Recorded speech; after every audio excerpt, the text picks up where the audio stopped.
Hey everybody, welcome back to my channel. If you're not subscribed, please subscribe to me if you're interested in what I'm saying. Today I want to talk about some of the things that I went through during my recovery process. And I still go through them sometimes because I'm still in recovery. I used to think that I was doing things wrong because I would be clean for a month or two and then I would relapse. And I had these feelings like I wasn't doing something right. I didn't think I could do it anymore. I thought, well, if it's not going to be any better than this, I'm just not going to try. And that would be my excuse to get high for a while again. So I want to discuss that today and tell everybody, if you've got a problem, reach out to somebody and have them kind of keep you in check, because one of the biggest things that I have found is that if you have people that care about you and love you enough to keep you in check and call you out on your bullshit, you're going to do a lot better. My kids used to call me out on a lot of it, and I would say, I'd make it my excuses and not tell the truth about what I was doing. And yeah, they knew I was lying, so they'd call me out on it.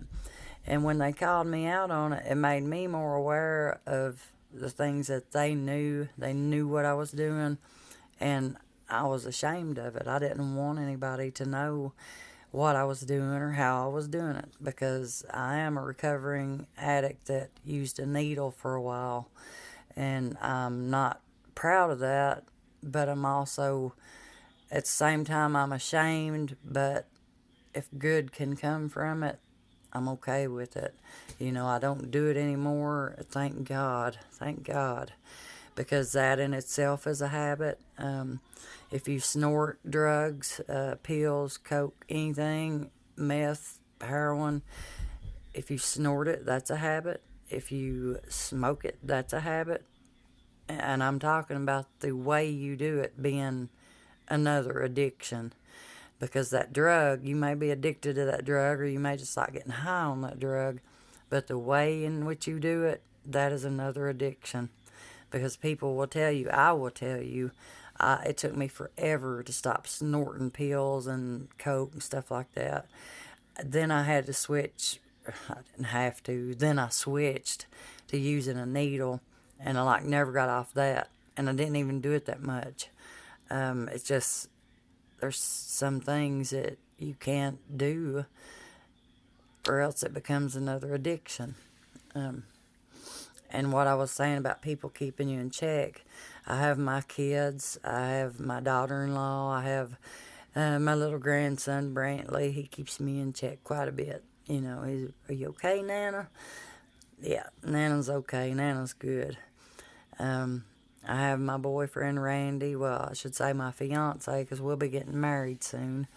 And it's awesome having all these people support me. And I have my brothers and my mom and dad, and I want them to be proud of me, and I want them to love me. And I feel like if I go back to doing drugs, they would be so disappointed in me. I feel like there's no way they could have the feelings that I want them to have for me if I go back and do that. And I'm going to tell you a little secret. If you haven't heard this already, if you're an addict and you're wanting to clean yourself up, the best way, and I know people are going to think, oh, you're just preaching at us, but I'm not. The best way to get yourself not interested in those drugs is get a little bit of NA or AA in you. Because I'm telling you, after you go there for a while, or you learn the steps, and just Google them. Google the steps and do them in the privacy of your own home if you want to. I promise you, the drugs won't be as fun after you do that, and that'll help you quit. Because everybody always says a little NA is a lot. You don't enjoy the stuff after you learn more and you hear people, their lives devastated from it. And I'm telling you, it's a good way. It is a good thing to do. even if you don't believe in the steps, you know, there may be one or two that catches your eye. Like with me, the important one for me was that the fifth step, in which I had to admit everything to another human being. Well, that's when I quit going because I couldn't do it. I can admit a lot of things to certain people, but there are some things that I'm so ashamed of that I just won't name them anymore. I let it eat me alive, and I know I shouldn't. It probably would help me if I told somebody, but I just don't want to yet.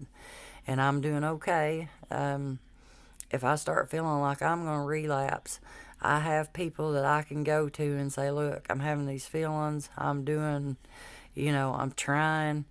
And they will support me and they'll keep me away from that stuff. So, my best advice to you is get somebody that supports you, loves you. I know you all have people like that in your lives. You do. And so, but anyway, that's what I wanted to talk about today. I hope everyone's doing good. And I think that's about it for today. I might make another video later. In the meantime, guys, stay strong, stay safe, stay sober, and get to living.